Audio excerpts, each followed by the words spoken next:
Las fronteras del mundo se pueden estudiar desde diversas perspectivas, y una de ellas es desde la geopolítica, un concepto que se utiliza en las ciencias políticas y en los estudios internacionales. ¿Pero qué significa esto y qué implicaciones tiene para conocer las fronteras del mundo? Gilberto Conde es profesor investigador del Centro de Estudios de Asia y África del Colegio de México. Y hoy, en Diálogos desde la Frontera, vamos a platicar con él sobre este tema. Yo soy Flora Arballo. Acompáñenme.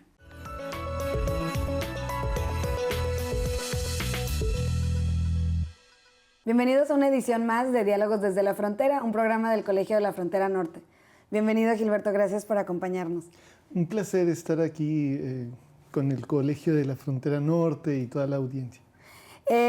Actualmente, y bueno, para contextualizar, tú te encuentras aquí en el COLEF porque estás impartiendo un curso en el doctorado de Estudios Culturales sobre estudio de las fronteras geopolíticas y culturales en el mundo.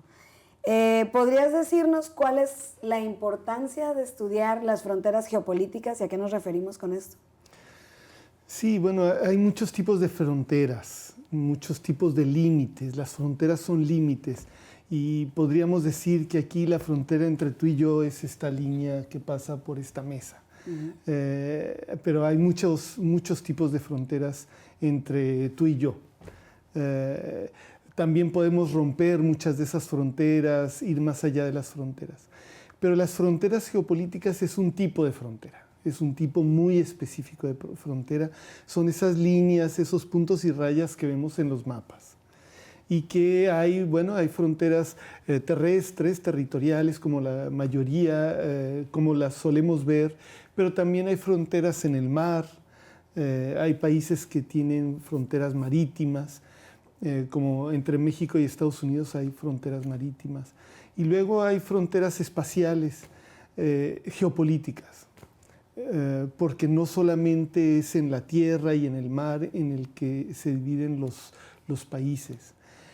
Entonces, bueno, las fronteras geopolíticas en el mundo tienen una importancia muy grande, no solamente desde el punto de vista de las relaciones entre los países, sino también como conectores, como divisores, son líneas divisorias, pero también son puentes.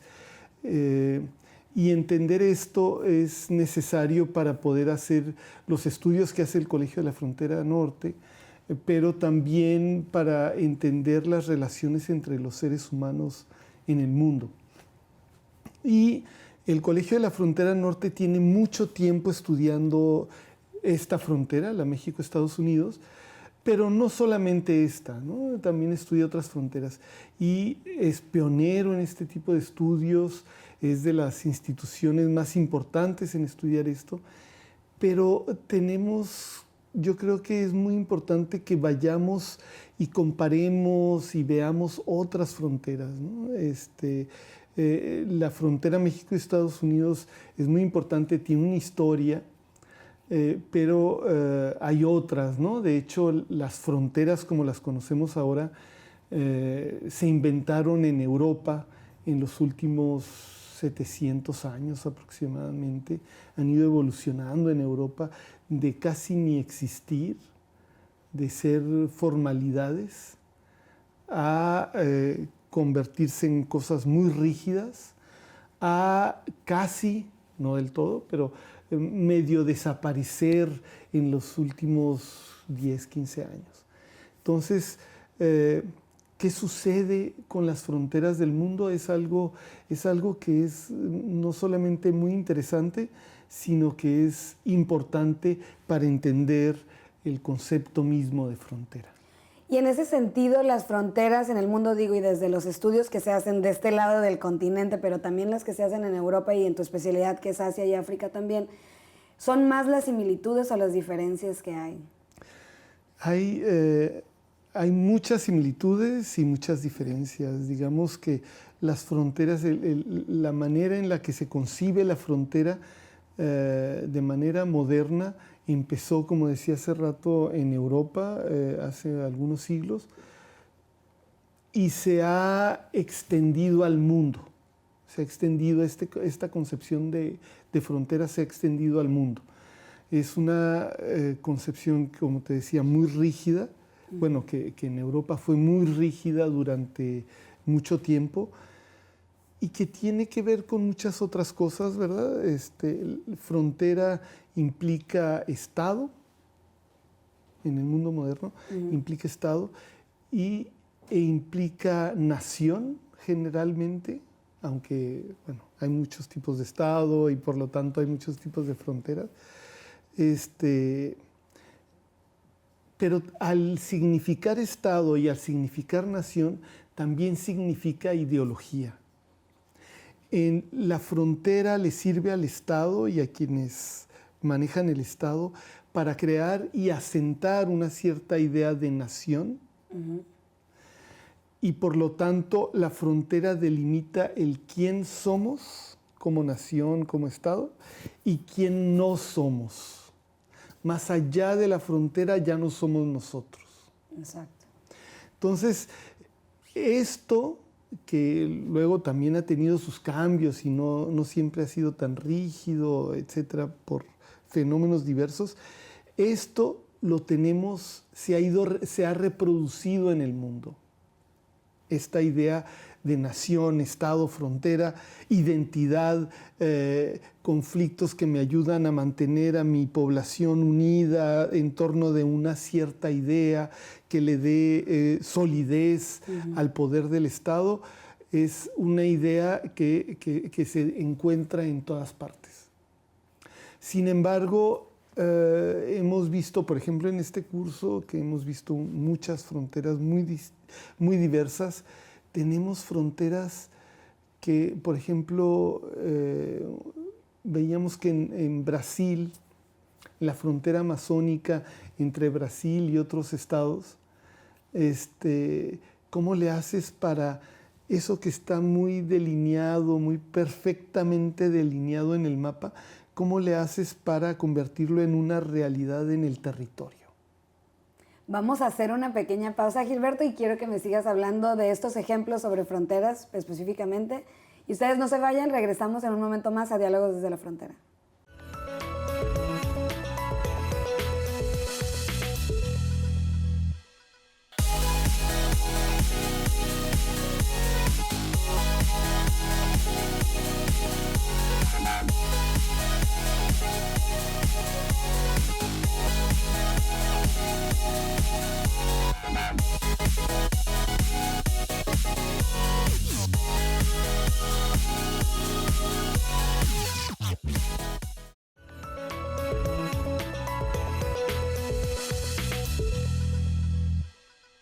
Bienvenidos de regreso a Diálogos desde la Frontera. Estamos hablando con el doctor Gilberto Conde del Colmex y estamos hablando sobre las fronteras en el mundo. Nos estabas hablando en el bloque anterior sobre la frontera en Brasil. No sé si nos puedas seguir hablando de este tema y también hablarnos de cómo son las fronteras en el mundo. Sí, estaba comentando cómo se pasa del papel, de dibujar la frontera en el papel con líneas, con rayitas, a darle realidad a esos dibujos, a esos trazos en el territorio. En algunos lados, bueno, el proceso de pasar del papel al territorio puede durar desde algunos años, pero más comúnmente décadas, y puede extenderse a más de un siglo. En algunos casos parece que entre España y Francia la frontera duró, el trazo de la frontera en el territorio tardó muchísimo tiempo. Pero en Brasil, en la Amazonía, ¿cómo lo hicieron? Y nos estaba explicando alguien que los militares iban en un helicóptero lanzando desde el helicóptero las mojoneras para delimitar la frontera. ¿Y eso es una historia real? Sí. O sea, ni siquiera bajaban a fijarla, o sea, lo lanzaban desde el aire. Porque, claro, es un territorio, primero, muy largo, es una frontera muy larga, un territorio muy extenso, de acceso muy difícil, incluso por helicóptero, lo cual hace el proceso ya de establecimiento de la frontera algo muy complicado. Pero hay otras fronteras, por ejemplo, en el norte de África, que son herencia de un pasado colonial no muy lejano. Los europeos, varios países europeos, concretamente Francia, Gran Bretaña, Italia, ocuparon diferentes países del norte de África en diferentes etapas y dejaron fronteras, que eran fronteras significativas mucho para ellos, probablemente, y que los estados nacidos de la descolonización heredaron y que han tomado significado también para esos estados. Sin embargo, hay muchas poblaciones para las cuales la frontera probablemente no tenga tanto significado o que tiene significados distintos, muy distintos a los de los estados. Por ejemplo, los tuareg. Los tuareg es una población que ha vivido desde hace muchísimo tiempo en esa zona del norte de África, no en la zona más cercana a donde hay una precipitación pluvial más frecuente, sino una parte muy caracterizada por el desierto, entre las zonas costeras del norte y la zona del Sahel, un poco más al sur. Y los tuareg tradicionalmente han vivido del comercio, un comercio caravanero a larga distancia. Entonces, para ellos las fronteras son obstáculos innecesarios, insensatos, que a la vez que les causan problemas, les causan también, les permiten sacar un poco más provecho de el comercio de larga distancia y pueden comerciar con productos legales, pero también productos menos legales como armas, etcétera.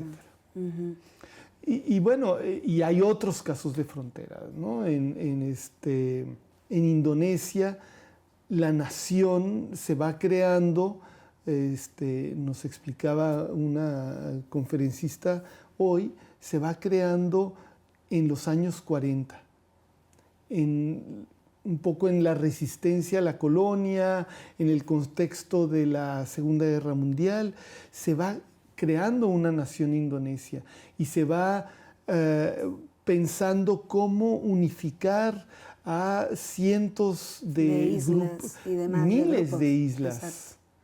Miles y miles de islas en las cuales hay cientos de grupos étnicos, cientos de grupos que tienen relaciones, sus especificidades lingüísticas. ¿Cómo unificar todo eso dentro de una sola nación? Es un proceso muy complejo. Y luego, algunas de estas islas están partidas a la mitad. O algunas de estas islas por fronteras geopolíticas. Otras de estas islas están divididas no por fronteras geopolíticas porque son parte de un mismo estado, pero sí por fronteras culturales. Y en ocasiones esas poblaciones pueden aspirar a estar divididas por fronteras geopolíticas, como hace poco ocurrió con Timor-Este. Exacto, que tuvieron también una guerra ahí muy complicada, ¿no?, con el gobierno indonesio. Muy complicada y que finalmente lograron separarse y constituir su propia entidad política. Pues un poco, hablando de la coyuntura actual en el tema de España. Por ejemplo, esto también tiene que ver un poco con lo que hablabas del contexto desde donde ves la frontera. Y hablaban, la percepción de la frontera también depende del contexto de cada individuo. Porque, por ejemplo, también aquí en Tijuana, la concepción de la frontera es muy diferente para los que tienen acceso a cruzarla. Entonces, no sé si esto también sucede en otras poblaciones, en otros lugares del mundo, en los que ciertos sectores o ciertos grupos también se ven beneficiados o mucho más dañados, por así decirlo, por una frontera geopolítica, ¿no?, más allá de lo físico o de lo cultural o lo ideológico, como crear estas regiones que aunque estén divididas siguen siendo regiones. Y no sé qué, ¿nos puedas hablar un poco sobre el caso específico de España, de esta búsqueda de la independencia del Estado catalán y cómo esto influye también en la percepción de la frontera? Si se hiciera una frontera, ¿se haría una frontera? Bueno, es complicado porque no sabemos qué va a suceder. En el caso catalán, lo que sí es muy probable, por ahora ha decidido el gobernador o el jefe político de la Generalitat de Cataluña, ha decidido no declarar la independencia por ahora.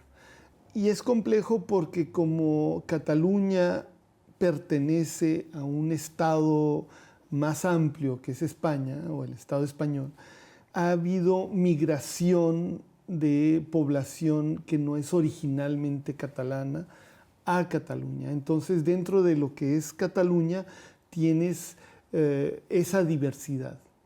Tienes, por un lado, los catalanes de origen, tienes además los que son hijos o descendientes tanto de catalanes como de gente proveniente de otras regiones de España. Tienes gente proveniente de otras regiones de España, pero que viven en Cataluña desde hace décadas o que nacieron ahí, pero son hijos de inmigrantes de otras regiones de España. Muchos de ellos ya hablan catalán, pero no se identifican plenamente, o algunos sí, con la idea de una Cataluña independiente. Y además tienes inmigrantes más recientes. Pero esto se complica porque Cataluña ha tenido, digamos, una aspiración a tomar muchas decisiones que luego no son aceptadas por el Estado español. Entonces, mucha gente en Cataluña siente que la autonomía es insuficiente. Y eso es muy desafortunado porque ha llevado o ha impulsado a este sentimiento de división, de crear una nueva frontera donde, a pesar de que España es parte de un espacio, el espacio de Schengen, dentro de la Unión Europea, en el cual las fronteras, no es que no haya, sí hay fronteras, pero ya no se necesitan documentos para pasar de un lugar a otro. Entonces, como que crear una nueva frontera, correr el riesgo de que esta región quede fuera de la Unión Europea, etcétera, hace como que ominoso esta perspectiva, ¿no? para mucha gente. Y es difícil saber lo que va a suceder realmente, pero sí se puede entender que mucha gente en Cataluña quiera más autonomía y que esto esté derivando en un sentimiento independentista en un momento en el que Europa pues más está en crisis, un poco por lo de Brexit y esto mismo, pero Europa parecía un ejercicio muy promisorio de vivir las identidades sin necesidad de estas fronteras o estas barreras fronterizas físicas tan rígidas, ¿no? Bueno, y con esto quiero contextualizar lo que vamos a hablar en el siguiente bloque sobre, pues, hablamos muchas veces del término geopolítica, pero valdría la pena aclararlo. No se vayan, estamos en Diálogos desde la Frontera, regresamos en un momento.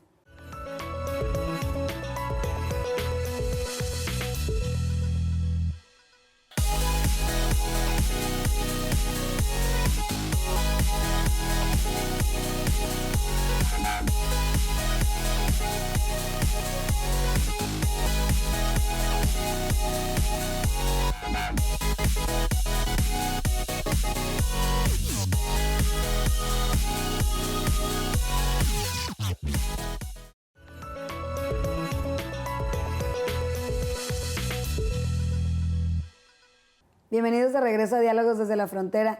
Estamos hablando sobre las fronteras en el mundo y bueno, en una reciente publicación que escribiste, Gilberto, hablabas de que pues en ciencias políticas y en relaciones internacionales se habla mucho del concepto de geopolítica, pero que valdría la pena aclararlo. Entonces, no sé si nos puedes platicar un poco más de esto.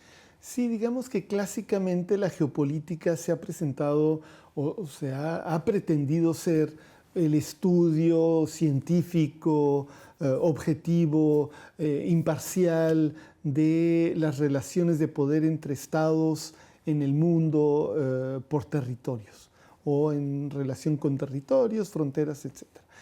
Y hace no tantos años algunos pensadores empezaron a reflexionar de que la geopolítica, más que esta actividad científica aséptica, es en realidad una toma de posición y es una política.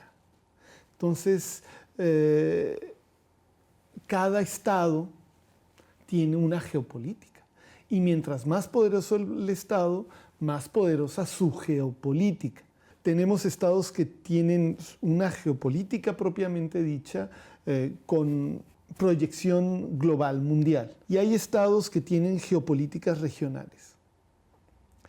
Y hay estados que tienen geopolítica dentro de sus fronteras, básicamente, y que tienden a adaptarse a la geopolítica de otros, ya sean los que tienen geopolítica regional o global. Estos mismos autores hablan de que hay los movimientos rebeldes suelen tener antigeopolíticas. Y yo más bien pienso que sí, es cierto, no tienen una geopolítica propiamente porque no son un Estado, pero sí pueden aspirar a tener un Estado y por lo tanto a tener su propia geopolítica, al menos dentro de su frontera o a nivel regional. Pero también hay movimientos rebeldes que son propiamente antigeopolíticos, en el sentido de que no solamente están luchando contra alguna geopolítica estatal, regional o global, sino que además aspiran a no reproducir una nueva geopolítica. ¿Nos puedes dar un ejemplo de esto? Sí, mira, hay varios, ¿no? Tal vez no son muchísimos, pero digamos que en el Medio Oriente, que es la región que yo estudio prioritariamente, está un movimiento kurdo. Los kurdos, como sabemos, están divididos en varios estados, principalmente entre Turquía, Irak, Irán y Siria, por orden de población, número de kurdos que hay en cada uno de estos estados. No es que sean los únicos países en los que están, también hay diáspora kurda en Europa, fuera de Europa. También hay poblaciones kurdas en otros estados de la región, pero principalmente se dividen en estos 4 territorios. Ahora, hace unos días hubo un referéndum en el Kurdistán iraquí, por medio del cual la gran mayoría de los kurdos del Kurdistán iraquí se pronunciaron a favor de la independencia del Kurdistán iraquí para crear un estado kurdo en ese territorio. Y bueno, casi todos los estados del mundo, o los que tienen geopolítica con interés en esa región, se expresaron en contra del proyecto. Pero esto muestra una aspiración geopolítica por parte de la población kurda de Irak, pero sobre todo de quien promovió el referéndum en el Kurdistán, es decir, el gobierno regional del Kurdistán y particularmente el Partido Democrático del Kurdistán dirigido por Masoud Barzani. Ahora, hay otro movimiento kurdo, que es el movimiento kurdo que está presente sobre todo en Turquía y en el norte de Siria.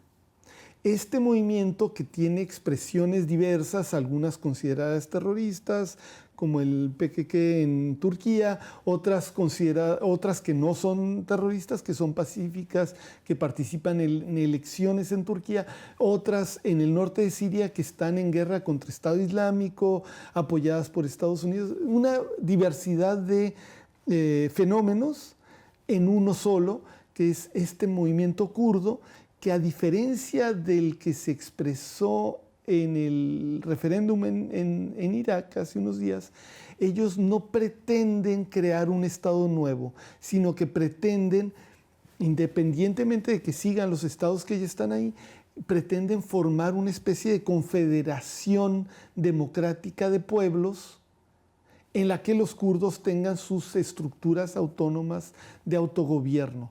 Y esto lo han llevado a la práctica en el norte de Siria, en la que los turcómanos que viven dentro de los territorios